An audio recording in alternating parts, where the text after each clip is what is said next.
제3부 27장 1. 그 해에는 폭우가 없어서 살리나스 강이 범람하는 일은 없었다. 가는 물줄기가 회색 모래로 덮인 강바닥을 흘러갔다. 물은 탁하지 않고 맑았으며 상쾌했다. 강가 주변의 버드나무는 잎이 무성했고 야생의 검은 딸기 등굴은 뾰족한 가지를 내밀며 쭉쭉 뻗어갔다. 3월이지만 꽤 따뜻한 날이었다. 연달리기에 좋은 바람이 남쪽에서 불어오면서 이파리의 은색 뒷면을 들추어냈다. 나무등굴과 가시등불, 바람에 흩날려서 뒤엉킨 나무가지를 앞에 두고 작은 회색 토끼 한 마리가 아침 일찍 풀을 뜯다가 이슬에 젖은 아까선 털을 햇빛에 말리며 조용히 앉아 있었다. 토끼는 코를 찡긋거리기도 하고 귀를 가끔씩 실룩거리기도 하면서 위험스러울 수도 있는 작은 소리에 바짝 주의를 기울였다. 앞다리를 통하여 감지할 수 있는 규칙적인 율동이 땅에서 들려왔기 때문에 토끼는 귀를 흔들고 코를 찡긋했다. 갑자기 그 움직임이 멈추었다. 20여 미터쯤 떨어진 곳에서 버드나무 가지가 움직였으나 바람이 불고 있었기 때문에 토끼는 위협을 느끼지 못했다. 2분 정도 주의를 끄는 소리가 들렸으나 위험을 느낄 정도는 아니었다. 툭 하는 소리가 나더니 덜 비둘기의 날개 소리 같은 윙 소리가 들렸다. 토끼는 따뜻한 햇볕 속에서 나른하게 한쪽 뒷다리를 뻗었다. 툭 하는 소리와 윙 소리가 다시 들리더니 무언가가 털 위로 둔탁하게 떨어졌다. 토끼는 꼼짝 않고 앉은 채로 눈이 점점 커졌다. 큰 화살이 가슴을 꿰뚫었고 쇠로 된 화살 끝이 반대편 땅속에 깊이 박혔다. 토끼는 옆으로 넘어지면서 잠시 허공했던 발을 허우적거렸으나 이내 움직임을 멈추었다. 버드나무 밑에서 두 소년이 허리를 굽히고 기어나왔다. 그들은 각기 4미터 길이의 활을 들고 있었고 왼쪽 어깨 뒤로 맨 화살통에는 화살 다발이 살깃이 위쪽으로 향한 채 꽂혀 있었다. 그들은 작업복에 빛바린 청색 셔츠를 입고 있었고 관자놀이에 테이프로 칠면조 꼬리털을 하나씩 붙이고 있었다. 그들은 인디언처럼 허리를 낮게 굽히고 발끝으로 조심조심 움직였다. 그들이 몸을 굽혀 사냥감을 살펴볼 때는 토끼는 더 이상 몸부림치지 않았고 숨이 끊어져 있었다. 심장을 관통했어. 칼은 당연하다는 듯 말했다. 아론은 아무 말 없이 내려다보고만 있었다. 칼이 말을 이었다. 형이 잡았다고 말할 거야. 내가 했다고 말해봐야 칭찬도 못 받을 게 뻔하니까. 그리고 힘든 사냥이었다고도 말할래? 그래, 힘든 사냥이었어. 아론이 말했다. 내 말은 리 아저씨와 아버지 앞에서 형 칭찬을 해주겠다는 거야? 칭찬받고 싶지 않아. 어떤 칭찬이든 이렇게 하자. 한 마리 더 잡으면 각자가 하나씩 잡았다고 말하는 거야? 더 잡지 못하면 함께 쏘았는데 누구 화살이 맞았는지 모르겠다고 하자. 칭찬받고 싶지 않아? 칼이 어리둥절해서 물었다. 혼자만 받고 싶지는 않아. 칭찬을 나누어 받으면 되잖아. 어쨌든 그건 내 화살이었어? 칼이 말했다. 아니야, 그렇지 않아. 살깃을 봐. 색입 눈 보이지? 그건 내 화살이야. 그럼 그게 어떻게 내 화살통에 있었지? 그 색입 눈도 기억나지 않고? 기억나지 않을지도 모르지. 아무튼 형이 칭찬을 받게 해줄게. 아론은 고맙다는 듯이 말했다. 아니야, 칼. 나는 그렇게 하고 싶지 않아. 둘이 동시에 쏘았다고 말할래? 글쎄, 전 그렇게 하고 싶다면 그렇게 해. 하지만 그것이 내 화살이었다는 걸 리 아저씨가 알면 어떻게 하지? 화살이 내 화살통에 있었다고 하지 뭐. 아저씨가 그 말을 믿을 것 같아? 형이 거짓말을 한다고 생각할 거야? 아론은 하는 수 없다는 듯이 말했다. 아저씨가 너가 쏘았다고 생각하면 아무 말 않고 가만히 있자. 칼이 말했다. 아저씨가 그렇게 생각할 수도 있다는 걸 형도 알고 있으라는 거야?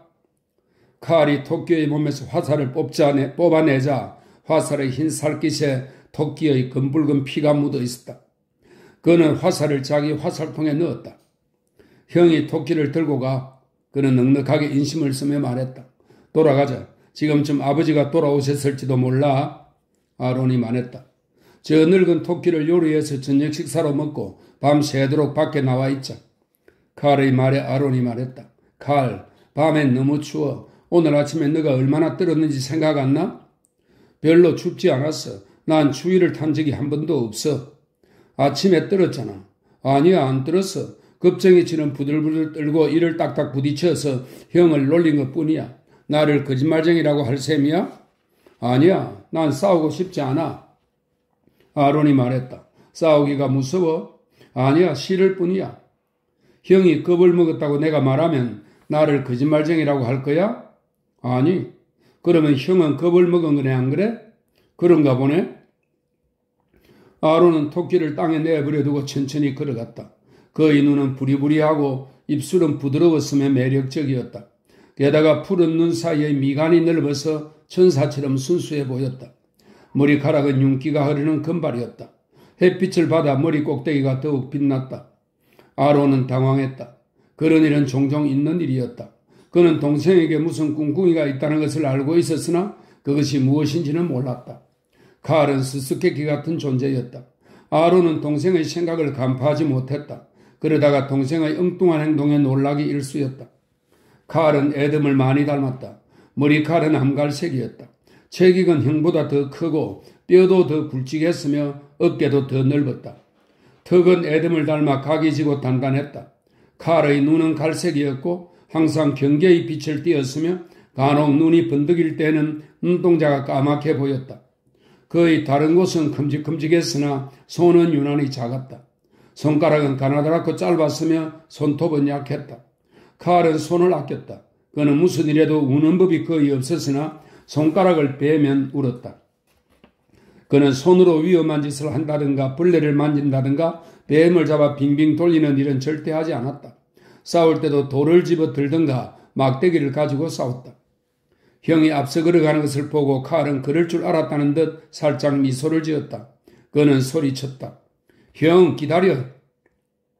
칼은 형을 따라잡고는 토끼를 내밀었다. 그는 형의 어깨를 감싸 안으며 부드럽게 말했다. 가지고 가. 나한테 화내지 마. 너는 항상 싸움을 걸잖아. 아론이 말했다. 아니야, 장난친 것뿐이야. 그래? 정말이야. 이것 봐. 토끼를 들고 가라고 하잖아. 가고 싶으면 지금 집으로 가자. 결국 아론은 미소를 지었다. 동생이 긴장을 풀고 부드럽게 나오면 그는 항상 마음을 놓았다. 두 소녀는 터들터들 걸어 강기슭을 빠져나왔다. 그런 다음 부서지기 쉬운 벼랑을 기어올라 평지로 나왔다. 아론의 오른쪽 바지가랑이가 토끼 피로 젖어 있었다. 칼이 말했다. 우리가 토끼를 잡은 걸 보면 다들 놀라실 거야? 아버지가 집에 와 계시면 아버지에게 드리자. 아버지는 저녁 식사로 토끼 고기를 드시는 걸 좋아하니까? 아론이 선뜻 대답했다. 그러자. 이렇게 하기로 하자. 둘이서 이것을 아버지에게 드리고 누가 잡았다는 말은 하지 말자. 형이 그렇게 하고 싶으면 좋아. 칼이 말했다. 그들은 얼마 동안 아무 말 없이 걸었다. 그러다가 칼이 말했다. 여기가 전부 우리 땅이야. 저 강 너머까지. 아버지 땅이지. 그래. 하지만 아버지가 돌아가시면 우리 거야. 아론은 그런 생각을 해본 적이 없었다. 아버지가 돌아가시면이라니 그게 무슨 말이야? 누구나 다 죽는 거야. 해밀턴 씨처럼 말이야. 그분도 돌아가셨어. 그래. 그분은 돌아가셨어. 아론은 죽은 해밀턴 씨와 살아있는 아버지 그 두 사람을 연결지어 생각할 수가 없었다. 사람들이 상자 속에 죽은 사람을 집어넣고 구덩이를 파고 그 상자를 땅속에 묻는 거야. 칼이 말했다. 나도 알아. 아론은 화제를 바꾸어 다른 생각을 하고 싶었다. 나는 비밀을 알고 있어. 칼이 말했다. 무슨 비밀? 내가 말해주면 다른 사람한테 말할 거잖아? 아니, 너가 하지 말라고 하면 안 할게. 말해야 할지 모르겠다. 말해봐. 아론이 졸랐다. 말하지 않을 거지? 그래, 안 할게. 칼이 물었다. 우리 어머니가 어디 있다고 생각해? 어머니는 돌아가셨어. 아니야, 돌아가셨어. 어머니는 도망갔어. 사람들이 하는 소리를 들었거든? 칼이 말했다. 그 사람들이 거짓말을 한 거야. 아니야, 도망갔어. 내가 말했다고 하지 않을 거지? 믿을 수 없어. 아버지는 어머니가 하늘나라에 계시다고 하셨어. 아론이 말했다. 얼마 있다가 나도 도망가서 어머니를 찾을 거야. 그리고 데려올 거야. 칼이 나지막하게 말했다. 그 사람들이 어머니가 어디에 계시다고 말하든 아니, 하지만 내가 찾고 말 거야. 어머니는 하늘에 계셔. 아버지가 왜 거짓말을 하시겠니? 그는 동생이 수긍하기를 은근히 바라면서 그를 바라보았다. 칼은 대답하지 않았다. 어머니가 천사들과 함께 하늘에 계시다고 너는 생각하지 않는 거야? 아론이 다그쳤고 칼이 계속 대답하지 않자 그가 물었다. 어떤 사람이 그런 소리를 했지? 킹시티의 우체국에서 어떤 사람들이 그랬어. 그들은 내가 못 들었다고 생각했겠지? 하지만 난 들었어. 내 귀가 얼마나 밝은데. 리 아저씨가 그러는데 나는 풀이 자라는 소리까지 들을 수 있을 거래. 아론이 물었다. 어머니는 왜 도망을 가셨대? 내가 어떻게 알아? 우리가 싫었나 봐. 아론은 이 난데없는 말에 대해 생각해 보았다. 아니야. 그 사람들이 거짓말을 한 거야. 어머니는 하늘에 계시다고 아버지가 말씀하셨어. 아버지가 어머니 얘기를 하면 얼마나 질색을 나시는지 너도 알잖아. 어머니가 도망갔으니까 그러는지도 몰라. 아니야. 내가 리 아저씨한테 물어봤어. 아저씨가 뭐라고 했는지 알아? 어머니는 너희들을 사랑했고 지금도 그렇다라고 했어. 그러고는 별 하나를 보라고 했어. 저것이 우리의 어머니이고 별이 빛나는 한 어머니가 우리를 사랑해 주실 거라고 말했어. 넌 리 아저씨가 거짓말쟁이라고 생각해? 아론은 눈물을 걸쑥이면서 동생의 눈을 바라보았다. 이성적이고 냉정한 눈이었다. 칼은 눈물 한 방울 보이지 않았다. 칼은 흥분과 쾌감을 느꼈다. 그는 필요할 때 어떤 목적에든 사용할 수 있는 또 다른 도구, 비밀의 무기를 발견한 것이다. 그는 아론을 요모조모 뜯어보았다. 아론의 입술이 떨리더니 얼마 후 그의 콧구멍이 벌렁거리는 것이 보였다. 아론은 눈물이 많았고 눈물이 나도록 몰아세우며 싸우려고 덤벼들었다. 아론이 울면서 싸우려고 들때면 무서웠다. 어떤 것도 그를 당해내지 못했고 그를 말리지도 못했다. 언젠가는 리가 그의 무릎을 꼭 잡고 도리깨질 하듯 주먹으로 옆구리를 때리고서야 한참 만에 싸움을 멈춘 적이 있었다. 그때도 그는 콧구멍을 벌렁거렸었다. 칼은 새로운 무기를 간직해 두었다. 그는 언제든 그것을 끄집어내 쓸 수 있었다. 그것이야말로 가장 날카로운 무기임을 그는 알았다.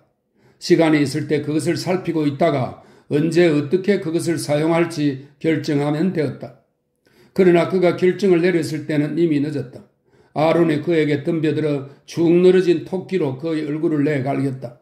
칼은 뒤로 펄쩍 물러나며 소리쳤다. 농담이었어. 정말이야 아론. 농담이었어. 아론이 멈추었다.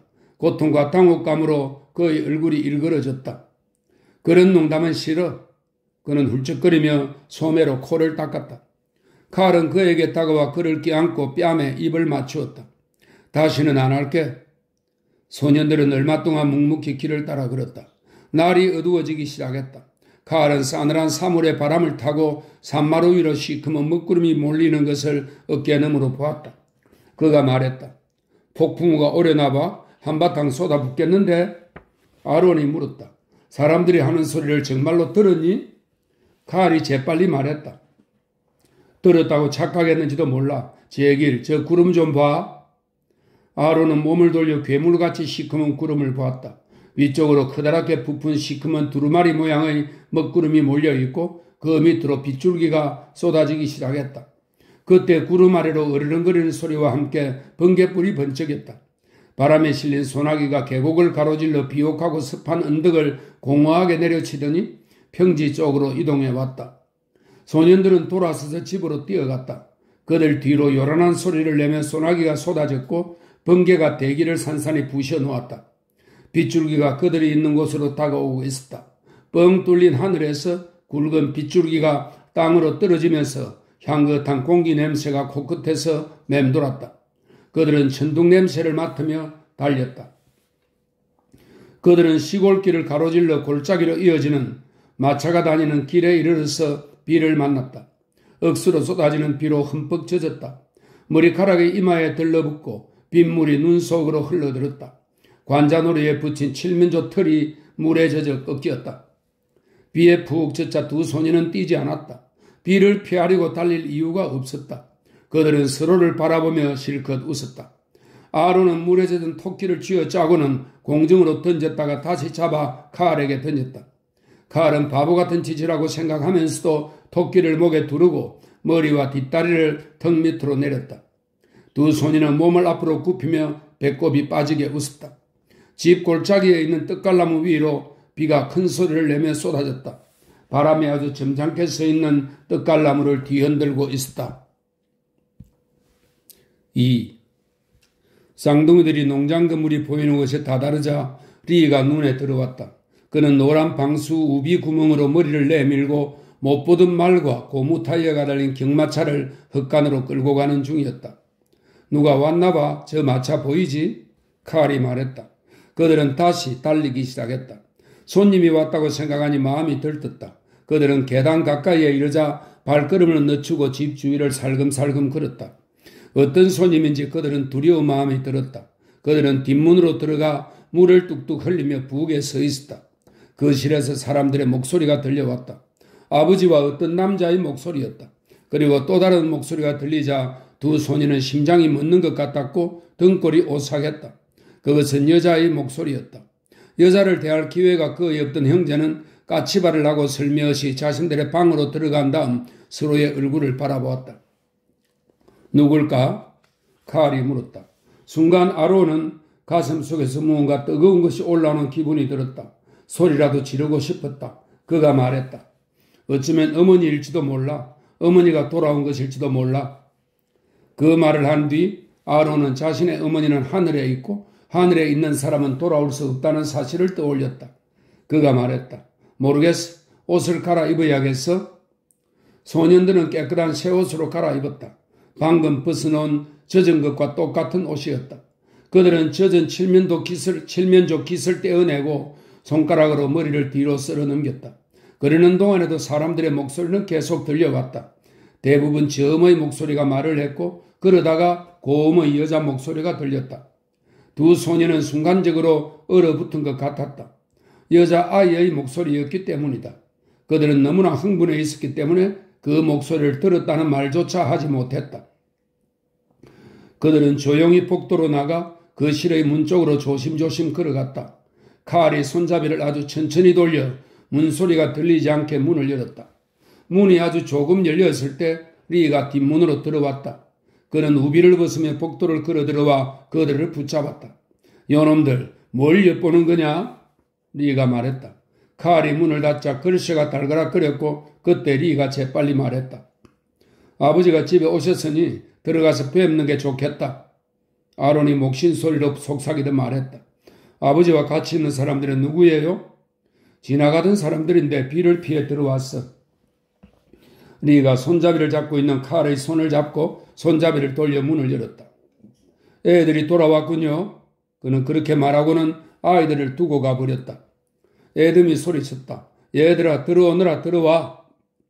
두 소년은 머리를 숙이고 낯선 사람들을 헐끗 보고는 발을 끌듯이 들어갔다. 도해지 차림의 남자와 아주 세련되게 옷을 입은 여자가 있었다. 옆 의자에 그녀의 겉옷과 모자와 베일이 놓여 있었다. 소년들 눈에 그녀는 온통 검은 비단과 레이스로 치장한 차림이었다. 까만 레이스가 목덜미를 휘감고 있었다. 그것만으로도 입이 벌어질 지경이었는데 그게 전부가 아니었다. 그 여자 옆에는 한 소녀가 앉아 있었는데 쌍둥이보다 좀 어려 보이긴 해도 나이 차이는 크지 않아 보였다. 소녀는 하늘색 체크 무늬에 앞에 레이스가 달린 햇빛을 가리는 보닛을 쓰고 있었다. 그리고 꽃무늬의 드레스에 허리에 주머니가 달린 작은 에이프런을 두른 차림이었다. 스커트가 올라가서 빨간색 틀실로 짠 태팅 레이스가 달린 패티코트가 보였다. 보니 때문에 얼굴은 보이지 않았으나 두 손을 무릎 위에 얹고 있어서 가운데 손가락에 낀 작은 금반지가 금방 눈에 띄었다. 두 소년 모두 제대로 숨을 쉬지 못했다. 잔뜩 긴장한 탓에 눈에서 실핏줄이 터질 것 같았다. 제 아들놈들입니다. 쌍둥이에요. 저 애가 아론이고 이 애가 칼렙입니다. 얘들아 손님께 인사드려야지. 그들의 아버지가 말했다. 소년들은 항복을 하고 절망에 빠진 사람처럼 고개를 푹 숙이고 손을 들고 앞으로 갔다. 먼저 아론이 인사를 했다. 그의 맥없는 손을 신사가 그리고 그 다음에는 레이스 옷을 입은 여자가 잡고 위아래로 흔들었다. 그가 소녀에게서 몸을 돌리려 하자 부인이 말했다. 내 딸과는 인사하지 않을 거니? 아론은 벌벌 떨면서 얼굴을 돌린 채 소녀 쪽으로 손을 내밀었다. 아무 일도 일어나지 않았다. 소시지 같은 그의 무력한 손은 잡히지도 비틀어지지도 흔들리지도 않은 채 그녀 앞에서 힘없이 공중에 떠 있을 뿐이었다. 아론은 어떻게 된 영문인지 속눈썹 사이로 살그머니 엿보았다. 그 소녀도 고개를 숙이고 있었다. 보닛을 쓰고 있어서 그 소녀에게는 그나마 다행이었다. 소녀 역시 가운데 손가락에 반지를 낀 작은 오른손을 내밀고 있을 뿐 아론의 손을 향해 움직이려 하지 않았다. 아론은 부인을 슬쩍 쳐다보았다. 그녀는 입을 벌리고 미소를 짓고 있었다. 방에는 침묵만이 감돌았다.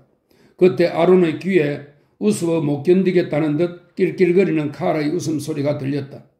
아론은 손을 뻗어 소녀의 손을 잡고 위아래로 3번 흔들었다. 소녀의 손은 한 줌의 꽃잎처럼 부드러웠다. 그는 가슴이 벅차오르는 기쁨을 느꼈다. 그는 소녀의 손을 놓아주고는 작업복 주머니에 자기 손을 감추었다. 그가 서둘러 물러나는데 칼이 걸어나와 손을 흔들며 정식으로 안녕하세요 하고 인사를 건네는 소리가 들려왔다. 아론은 그제야 깜빡 잊고 인사말을 하지 않았다는 사실을 떠올렸다. 칼을 따라 아론이 인사말을 건넸다. 그런데 목소리가 이상하게 나왔다. 그러자 에덤과 손님들이 웃음을 터뜨렸다. 에덤이 말했다. 베이컨 내외군이 하마터면 비를 맞을 뻔하셨지. 우리가 여기서 길을 잃었으니 천만 다행입니다. 롱 농장을 찾고 있던 중이었거든요. 베이컨 씨가 말했다. 그곳은 더 멀리 있지요. 국도에서 왼쪽으로 꺾은 다음 남쪽으로 가셨어야 했어요. 에덤은 아이들에게 말을 이었다.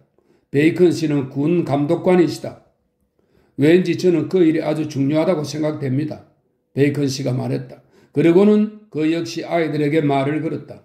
얘들아, 내 딸의 이름은 에이브라란다. 재미있는 이름이지? 그는 어른들이 아이들에게 쓰는 투로 말했다. 그는 에덤을 돌아보더니 노래하듯 시적인 어조로 말했다. 내가 이름을 부르기도 전에 에이브라는 거기 있었네. 내가 다른 이름을 불렀지만 에이브라가 왔도다. 영국의 시인 매튜 프라이어의 시구죠. 제가 사내 아이를 바라지 않았다고는 하지 않겠습니다. 하지만 에이브라는 우리에게 큰 위안이 되는 아이죠. 고개를 들어봐라 얘야. 에이브라는 움직이지 않았다. 마주진 두 손은 다시 무릎 위에 놓여 있었다. 그녀의 아버지가 즐겁게 그 시를 다시 읊었다. 내가 다른 이름을 불렀지만 에이브라가 왔도다. 아론은 동생이 겁도 없이 작은 보닛을 쳐다보고 있는 것을 보았다. 아론이 쉰 목소리로 말했다. 에이브라가 우스운 이름이라고는 생각되지 않는데요. 아저씨는 우습다는 뜻으로 말씀하신 게 아니야. 단지 신기하다는 뜻이지. 베이컨 부인이 설명해 주었다. 그러고 나서 에덤에게 말했다. 우리 집 양반은 책에서 아주 이상한 것들을 찾아내죠. 여보, 이제 가야 하지 않나요? 에덤이 간곡하게 말했다. 부인, 좀 쉬었다가 가세요. 리가 차를 준비하고 있습니다. 차를 드시면 몸이 훈훈해질 겁니다. 정말 친절하시군요. 비도 그쳤는데 얘들아 밖에 나가 놀아라. 베이컨 부인의 목소리가 너무나 위압적이어서 아이들은 줄지어 나갈 수밖에 없었다. 아론이 먼저 나가고 그 다음에 칼이 그리고 에이브라가 그 뒤를 따랐다. 3. 베이컨 씨는 거실에서 다리를 꼬고 앉아 있었다. 이곳은 전망이 좋습니다. 소유하신 땅이 넓은가요? 에덤이 말했다. 꽤 넓지요. 강 건너까지입니다. 비옥한 땅이죠? 그럼 국도 건너까지가 당신 땅인가요? 네, 그렇습니다. 말씀드리기가 좀 부끄럽군요. 그냥 놀리고 있어요. 경작을 전혀 하지 않았습니다. 어렸을 때 농사일을 너무 많이 해서 그런가 봅니다. 베이컨 부부가 에덤을 빤히 바라보고 있어서 그는 좋은 땅을 내버려둔 이유를 설명하지 않을 수 없었다.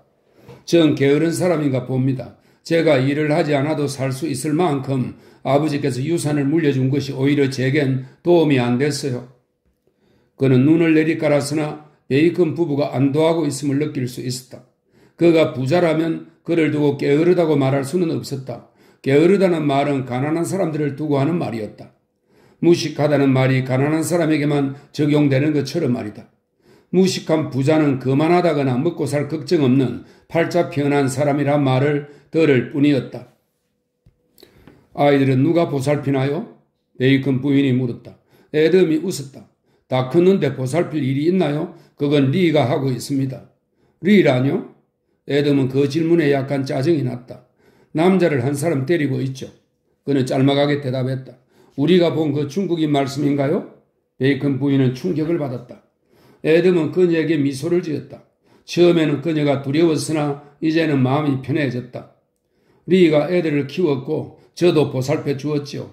그럼 애들은 여자의 보살핌을 받아본 적이 없나요? 없습니다. 가여워라, 그녀가 말했다. 아이들이 거칠기는 하지만 건강한 것 같아요. 우리 모두가 저 땅처럼 거칠어져 있나 봅니다. 그런데 리가 떠나겠다고 하는군요. 어떻게 해야 좋을지 모르겠어요. 애덤이 말했다. 베이컨 씨는 말을 하기 전에 담이 끓지 않도록 조심스레 목청을 가다듬었다. 아이들의 교육 문제에 대해서 생각해 보셨습니까? 아니요, 별로 생각해 본 적 없습니다. 베이컨 부인이 말했다. 남편은 교육의 가치를 믿는 사람이에요? 베이컨 씨가 말했다. 교육은 창창한 앞날을 보장하는 열쇠죠. 애덤이 물었다.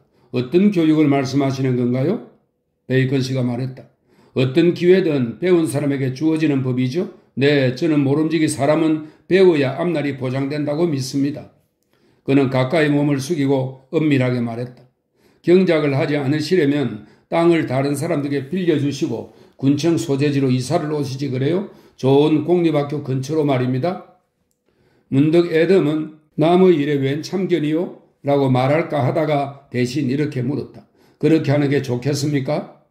믿을 만한 소작인을 구해드릴 수 있어요. 여기서 살지 않는다고 해도 땅으로 얼마간의 소득을 챙기지 말라는 법은 없지 않겠습니까? 베이컨 씨가 말했다. 리가 인기척을 내며 차를 가지고 들어왔다. 그는 문틈으로 새어나오는 의조를 듣고 애덤이 그들을 성가시하는 것을 눈치챘다. 리는 보나마나 그들이 차를 좋아하지 않을 것이라고 확신했다.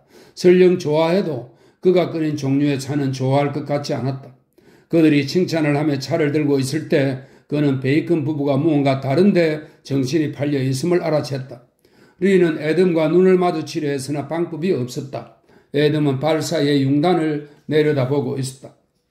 베이컨 부인이 말했다. 남편은 여러 해 동안 교육위원회에서 일했어요. 그러나 애덤은 그 뒤에 이어지는 말을 듣지 않았다. 그는 세계라는 커다란 지구가 그의 집 떡갈나무 가지에 매달려 흔들리는 광경을 떠올리고 있었다. 웬일인지 그의 마음은 아버지에게 가 있었다. 아버지는 의족으로 뒤뚱뒤뚱 돌아다니며 주위를 끌기 위해 지팡이로 다리를 툭툭 치곤 했다. 엄격하고 군인다운 아버지의 모습이 눈에 선했다.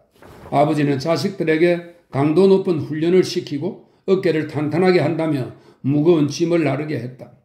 애덤이 회상에 잠겨있는 내내 베이컨 부인의 단조로운 목소리는 그칠 줄 몰랐다. 애덤은 구름이가 돌로 채워지는 것을 느꼈다. 비꼬는 듯 웃고 있는 찰스의 얼굴이 떠올랐다. 찰스, 비열하고 사나운 눈, 불같은 성미. 벼랑간 그는 찰스가 보고 싶었다. 아이들을 데리고 여행을 가는 거야. 그는 흥분한 나머지 무릎을 탁 쳤다. 베이컨 씨는 하던 얘기를 잠시 멈추고 물었다. 뭐라고 하셨죠? 아, 미안합니다. 지금까지 소홀히 했던 일이 생각나서요. 애덤이 말했다. 베이컨 부부는 참을성 있게 그리고 정중하게 그의 설명을 기다렸다. 애덤은 생각했다. 못할 게 뭐 있어? 내가 감독관에 입후보할 것도 아니고 교육위원회에 몸담고 있는 것도 아닌데 왜 못해? 그는 손님에게 말했다. 10년 넘게 동생에게 편지를 쓰지 않았다는 생각이 문득 들었어요. 그들은 그의 이야기를 듣고 어처구니 없다는 표정을 지으며 서로 눈짓을 주고받았다. 리가 다시 찻잔을 채웠다. 애덤은 그가 뺨을 부풀리고 즐거운 듯 코웃음을 치며 복도로 나가는 모습을 지켜보았다. 베이컨 부부는 이 일에 대해 한마디도 하지 않았다. 자기네들끼리 뒤에 가서 입방아를 찧을 속셈이었을 것이다. 리는 일이 이렇게 될 줄 진작부터 알고 있었다. 그는 흘레불떡 나가서 말의 마구를 갖추고 고무 타이어가 달린 경마차를 앞문 쪽에 세웠다. 4. 에이브라와 칼과 아론은 밖으로 나와 지붕 및 좁은 현관에 나란히 서 있었다. 그들은 넓게 퍼진 떡갈나무에서 떨어지는 빗방울을 바라보았다.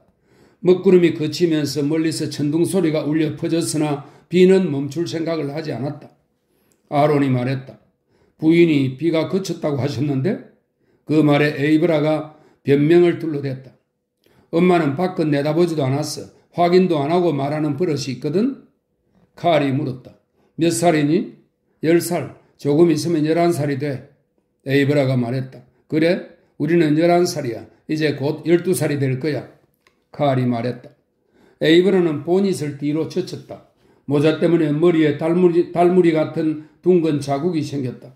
그녀는 검은 머리칼을 두 갈래로 따는데 그 모습이 예뻤다.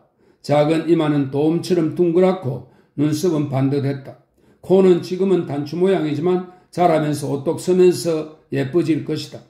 그러나 다부진 턱과 꽃처럼 예쁜 분홍색의 큰 입만은 세월이 흘러도 변하지 않을 것이다. 그녀의 담갈색 눈은 예리하고 지적으로 보였으며 두려움을 전혀 모를 것 같았다.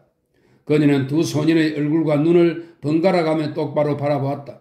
집안에서 수줍어했던 표정은 온데간데 없었다. 너희들은 쌍둥이 같지 않아. 닮지 않았어. 그녀가 말했다. 우리는 쌍둥이야. 칼이 말했다. 우리는 쌍둥이야. 아론이 말했다. 닮지 않은 쌍둥이도 있어. 칼이 단호하게 말했다. 닮지 않은 쌍둥이가 많대. 리 아저씨가 설명해 주었어. 만일 여자에게 알이 하나밖에 없으면 닮은 쌍둥이가 나오고 알이 두 개면 닮지 않은 쌍둥이가 나온대. 아론이 말했다. 우리는 알이 두 개야. 칼이 말했다. 에이브라는 이 시골 아이들의 허무맹랑한 이야기가 재미있다는 듯이 웃었다. 알이라, 알이 둘이래. 그녀는 이 말을 크거나 귀에 거슬리게 하지는 않았다. 그러나 리의 이론은 그녀에게는 먹혀들지 않았다. 그녀가 그 이론을 완전히 뭉개버렸다. 어느 알이 프라이고 어느 알이 반숙이지? 두 소년은 불안한 눈길로 서로를 바라보았다. 그들은 난생 처음으로 여자의 냉혹한 논리를 경험했던 것이다. 여자의 논리란 틀리다고 해도 반박할 수 없고 어쩌면 틀리기 때문에 더욱 반박할 수 없게 되는지도 모른다. 이 새로운 발견은 그들에게 짜릿하면서도 놀라운 새로운 경험을 안겨주었다. 칼이 말했다. 리 아저씨는 중국 사람이야. 에이브라가 친절하게 말했다. 아, 그래. 너도 그런 식으로 말하지 그러니? 그럼 너희들은 도자기로 된 알인지도 몰라. 둥우리에 넣어 놓는 알 말이야? 그녀는 말을 중단하고 공격의 화살을 거두어들였다. 그녀는 그들의 얼굴에서 적대감이 사라지는 것을 보았다.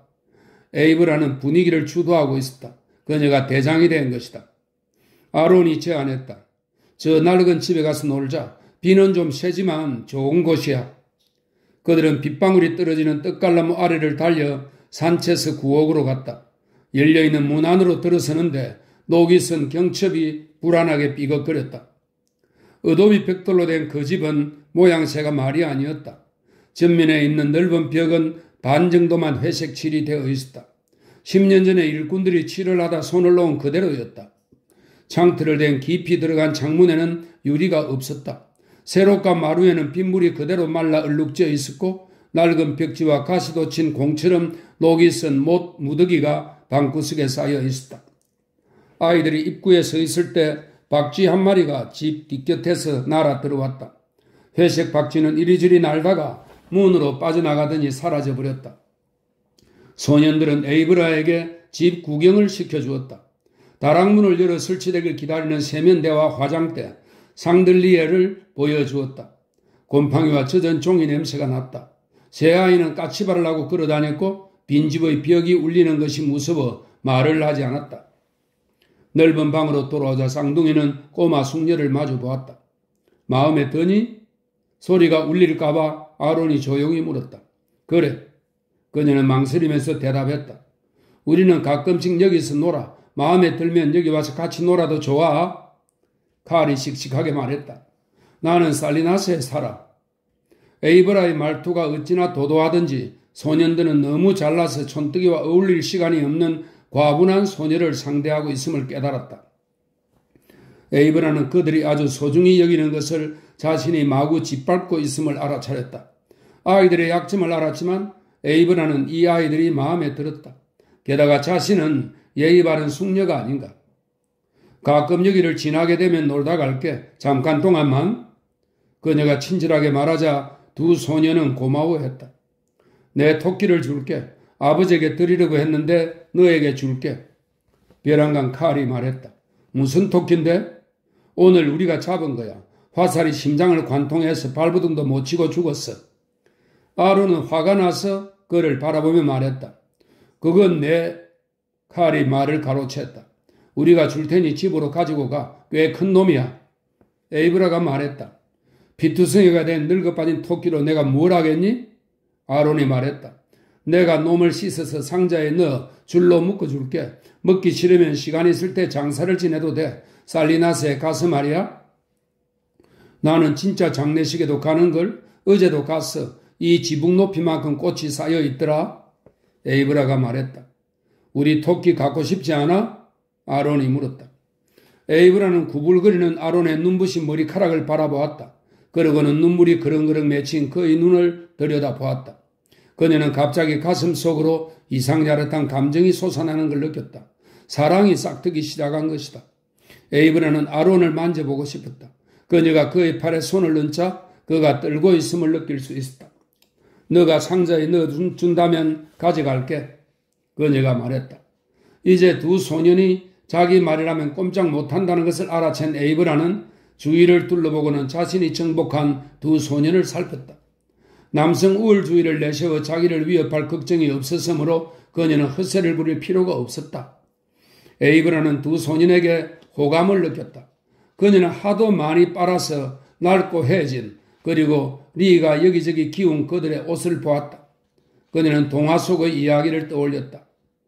가엾으라. 아버지가 때리니? 그들은 머리를 가로저었다. 그들은 그녀가 왜 그런 말을 할까 궁금하기도 하고 당황되기도 했다. 너희 집은 무척 가난하니? 무슨 말이야? 칼이 물었다. 너희들은 잿더미 속에 앉아있다가 물을 깃고 장작을 날라야 하니? 장작이 뭐야? 아론이 물었다. 그녀는 대답을 피하고 말을 이었다. 안 됐구나. 그녀는 꼭대기에 반짝이는 별이 달린 작은 요술 지팡이를 손에 들고 있기라도 하는 양 말을 이었다. 마음씨 고약한 계모가 너희들을 미워하고 죽이려고 하니? 우리는 계모가 없어. 칼이 대답했다. 계모 같은 건 없어. 우리 어머니는 돌아가셨어. 아론이 말했다. 그의 대답으로 그녀의 동화 속 이야기는 산산조각이 났다. 그러나 그녀는 곧바로 다른 이야기를 생각해냈다. 요술 지팡이는 사라졌지만 그녀는 타조 깃이 달린 모자를 쓰고 칠면조 다리가 비어져 나온 커다란 바구니를 들고 있었다. 어머니가 없는 작은 고아들아, 내가 너희들의 어머니가 되어줄게. 너희들을 안아주고 달래면서 옛날 이야기를 해줄게. 그녀는 부드럽게 말했다. 우리는 너무 커. 너가 넘어질 거야. 칼이 말했다. 에이브라는 그의 거침없는 말투를 무시해버렸다. 그러나 아론은 자신의 이야기에 빠져있는 것 같았다. 그는 그녀의 팔에 안겨 흔들리고 있는 듯 두 눈에 미소를 머금고 있었다. 그녀는 다시금 그에 대한 감정을 느끼면서 쾌활하게 말했다. 어머니 장례식은 멋이 있었니? 생각이 안 나. 그때 너무 어렸거든. 아론이 말했다. 어디에 묻혔어? 어머니 산수에 꽃을 놓아드리면 되겠네. 우리는 할머니와 엘버트 아저씨에게 항상 그렇게 하거든. 우리는 몰라. 아론이 말했다. 새로운 흥미거리가 생기자 칼의 눈이 반짝거렸다. 승리라도 한 듯 의기양양한 눈빛이었다. 그가 천연덕스럽게 말했다. 아버지에게 어머니의 산수가 어디 있는지 물어봐야겠어. 어머니 산수에 꽃을 놓아드리게 말이야. 나도 같이 가. 나는 화환을 만들 수 있어. 만드는 법을 가르쳐 줄게. 에이브라가 말했다. 그녀는 아론이 아무 말이 없다는 걸 알아채고 물었다. 너는 화환을 만들고 싶지 않니? 만들고 싶어. 그녀는 다시 그를 만져보아야 했다. 그녀는 그의 어깨를 두드려보고 뺨을 어루만졌다. 너희 엄마가 좋아하실 거야. 하늘에 있어도 내려다 볼 수 있대. 아버지가 그러셨어. 아버지는 그런 시도 알고 계신걸? 그녀가 말했다. 가서 토끼를 쌓아놓을게. 팬티가 들어있던 상자가 있거든? 그는 구옥에서 뛰어나갔다. 칼은 그가 나가는 것을 보고 미소를 지었다. 뭘 보고 웃는 거야? 에이브라가 물었다. 아무것도 아니야. 칼은 그녀를 향한 시선을 거두지 않고 계속 바라보았다. 에이브라는 그에 맞서 눈싸움에서 이기려 했다. 그녀는 눈싸움엔 선수였지만 칼은 지지 않으려는 듯 눈을 돌리지 않았다. 칼은 처음에는 수줍어했지만 이제는 그렇지 않았다. 에이브라의 자제력을 무너뜨렸다는 승리감에 그는 웃음이 나왔다. 그녀가 형을 더 좋아하고 있다는 걸 알았으나 새삼스러울 것도 없었다. 그의 모든 사람이 금발에다 강아지처럼 애정을 그대로 표현하는 솔직한 아론을 더 좋아했다. 칼은 감정을 마음속 깊이 감추어놓고 상황을 살피다가 표현을 하거나 그대로 숨기곤 했다. 그는 에이브라가 형을 좋아했기 때문에 그녀에게 벌을 주기로 했다. 이것 역시 새로운 일이 아니었다. 그는 자신의 그런 능력을 처음 발견한 이래 계속 그렇게 해왔다. 남몰래 벌을 주는 일은 이제 그에게는 거의 창조적인 행위와 다름없었다. 두 소년의 차이점은 이렇게 설명하는 것이 가장 좋을 것이다.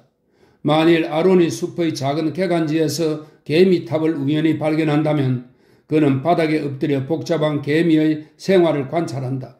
그래야 어떤 개미들은 길을 따라가면서 먹을 것을 나르고 또 다른 개미들은 하얀 알을 나르는 것을 본다. 또 두 놈이 만나서 촉각을 마주 대고 이야기 나누는 모양을 지켜본다. 이런 식으로 그는 몇 시간이고 누워서 개미가 벌이는 대지의 경제생활에 흠뻑 빠져 있을 것이다.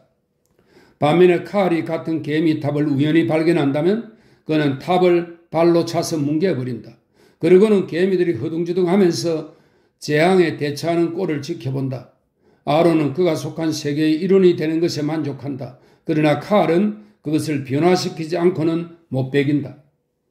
칼은 사람들이 형을 더 좋아한다는 사실을 확신했다. 그러나 그는 그것을 자기에게 유리하게 이용하는 방법을 터득했다. 그는 계획을 꾸민 다음 형을 좋아하는 사람이 자신의 약점을 드러낼 때까지 기다렸다. 그러고 나면 어떤 일이 일어났고 그 피해자는 어떻게 된 영문인지 혹은 자신이 왜 그런 일을 당했는지 전혀 알 도리가 없었다.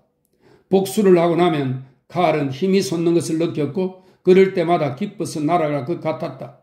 그것이야말로 그가 알고 있는 가장 강렬하고 순수한 감정이었다. 그는 아론을 미워하기는커녕 좋아했다. 아론은 칼에게 승리감을 안겨주는 존재였기 때문이다. 그는 아론만큼 사랑을 받고 싶어서 자신이 보복을 한다는 사실을 잊어버렸다. 그 집착이 너무 강했기 때문에 그는 아론이 가진 것보다 자기가 가진 것을 더 좋아했다. 에이브라는 아론을 어루만지고 그에게 다정하게 말을 건넴으로써 칼의 심사를 건드렸다. 칼의 반응은 자동적이었다. 그는 머릿속으로 에이브라의 약점을 찾고 있었다. 그는 굉장히 영리했기 때문에 이었고 그녀의 말 속에서 약점을 잡아냈다. 어떤 아이들은 아기가 되고 싶어하고 어떤 아이들은 어른이 되고 싶어한다. 자기 나이에 만족하는 아이는 드물다. 에이브라는 어른이 되고 싶어했다. 그녀는 어른이 쓰는 말을 했고 할 수만 있다면 어른의 태도와 감정을 흉내냈다. 유아기를 벗어난 지는 오래됐지만 그래도 그녀가 선망하는 어른이 될 수는 없었다. 칼은 이것을 감지했고 덕택에 그녀의 개미탑을 부셔버릴 도구를 마련했다. 그는 형이 상자를 찾기까지 얼마의 시간이 걸릴지 알고 있었다. 앞으로 일어날 일이 눈으로 보듯 훤했다. 아론은 토끼의 피를 닦아내려 할 것이고 때문에 시간이 걸릴 터였다. 끈을 찾는 데는 더 많은 시간이 걸릴 것이다. 그리고 나비 모양으로 끈을 매는 데는 훨씬 더 많은 시간이 필요할 것이다. 그리고 칼은 아론이 그러는 동안 자기가 계획한 대로 일이 착착 진행될 것임을 알았다. 그는 에이브라의 확신이 흔들리고 있음을 느꼈고 또 그것을 더욱 자극할 수 있다는 것도 알았다. 마침내 에이브라가 그에게서 눈길을 돌리며 말했다. 왜 그렇게 사람을 뚫어지게 바라보니? 칼은 마치 의자를 보듯 차가운 눈빛으로 그녀를 발끝에서부터 위로 서서히 훑었다. 그는 이렇게 하면 어른이라도 안절부절 못한다는 것을 알고 있었다. 에이브라는 참을 수가 없었다. 그녀가 물었다. 내가 우스워 보여? 칼이 물었다. 너 학교 다니지? 당연하지. 몇 학년이야? 5학년. 몇 살이야? 곧 11살이 돼. 뭐 잘못된 거라도 있니? 그녀가 물었다. 그는 대꾸하지 않았다. 말해봐. 뭐 때문에 그러는 거지? 아무 대답도 없었다. 너가 꽤 똑똑하다고 생각하는 모양이구나? 그녀가 말했다. 그가 계속 웃자 그녀는 불안해하며 말을 이었다. 너희 형은 뭘 하느라고 여태 안 오는 거니? 이것 봐. 비가 그쳤어. 칼이 말했다. 찾고 있는 중일 거야. 토끼 말이니? 아니, 그건 그대로 있을 걸. 죽었으니까. 하지만 다른 것은 잡을 수 없을 거야. 도망을 가니까. 뭘 잡는다는 거니? 뭐가 도망간다는 거야? 내가 말하면 형이 좋아하지 않을 걸? 형은 뜻밖의 선물로 주고 싶어 할 거야.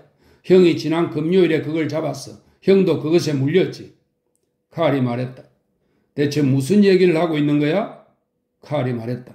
상자를 열어보면 알게 될 거야. 형은 너들어 바로 열지 말라고 할걸? 이것은 추측이 아니었다. 칼은 형을 잘 알았다. 에이브라는 자기가 이 싸움에서 뿐만 아니라 모든 싸움에서 지고 있음을 알았다. 그녀는 이 남자애가 점점 싫어졌다. 그녀는 자기가 알고 있는 치명적인 반격을 생각해 보았으나 아무 효과도 거둘 수 없다는 것을 깨닫고 맥없이 포기하고 말았다. 그녀는 말문을 닫아버렸다. 그녀는 문 밖으로 걸어나가 부모가 있는 집을 바라보았다. 돌아가야겠어. 그녀가 말했다. 기다려. 칼이 말했다.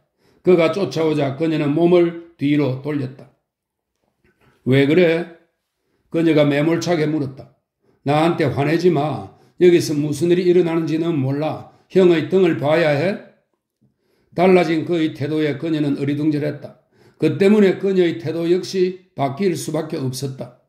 그는 그녀가 낭만적인 상황에 흥미를 느끼고 있음을 간파했다. 그의 목소리는 낮고 은밀했다.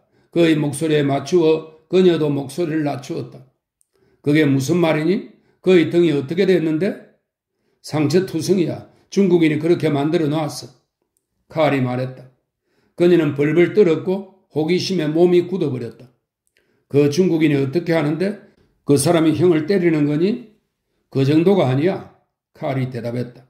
왜 아버지한테 말하지 않니? 감히 못 그러지. 말하면 어떻게 되는지 알아? 몰라. 어떻게 되는데? 그는 머리를 저었다. 안 돼.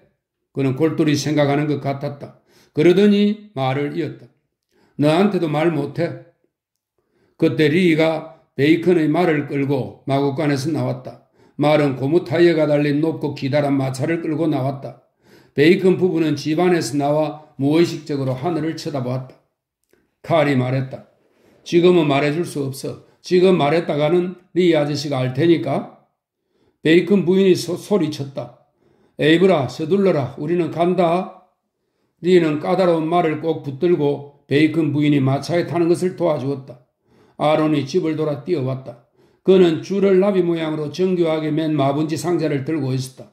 그러더니 상자를 에이브라에게 내밀었다. 여기 있어. 집에 가서 열어봐. 칼은 에이브라의 얼굴에 번져있는 혐오의 빛을 읽었다. 그녀는 손을 움츠리고 상자를 받지 않았다. 그녀의 아버지가 말했다. 받아라. 서둘러야지. 너무 늦었다. 그는 상자를 그녀의 손에 쥐어주었다. 칼이 그녀의 곁으로 바짝 다가갔다. 은밀히 할 얘기가 있어. 그는 입을 그녀의 귀에 가까이 댔다. 너의 팬티가 젖었어. 그가 이렇게 말하자 그녀는 얼굴을 붉히면서 보닛을 푹 눌렀었다. 베이컨 부인이 딸의 겨드랑이를 안아서 마차에 앉혔다. 리와 애덤과 쌍둥이들은 말이 경쾌하게 걸어나가는 것을 지켜보았다. 첫 모퉁이를 돌아가기 전에 에이브라의 손이 쓱 올라오더니 상자가 뒤로 미끄러지면서 길 위로 떨어지는 것이 보였다. 칼은 형의 얼굴을 보았고 그의 눈에 고통이 어리는 것을 보았다. 애덤이 집 안으로 들어가고 리가 쟁반에 병아리 모이를 담아 닭장으로 갔다. 그러자 칼은 위로하듯 형의 어깨를 감싸며 그를 안아주었다. 나는 그녀와 결혼하고 싶었어. 그래서 결혼하자는 편지를 써서 상자 안에 넣었는데. 아론이 말했다. 슬퍼하지 마. 내 총을 빌려줄게. 칼이 말했다. 아론이 고개를 획 돌리며 말했다. 넌 총이 없잖아. 내가? 나한테 총이 없다고? 칼이 말했다.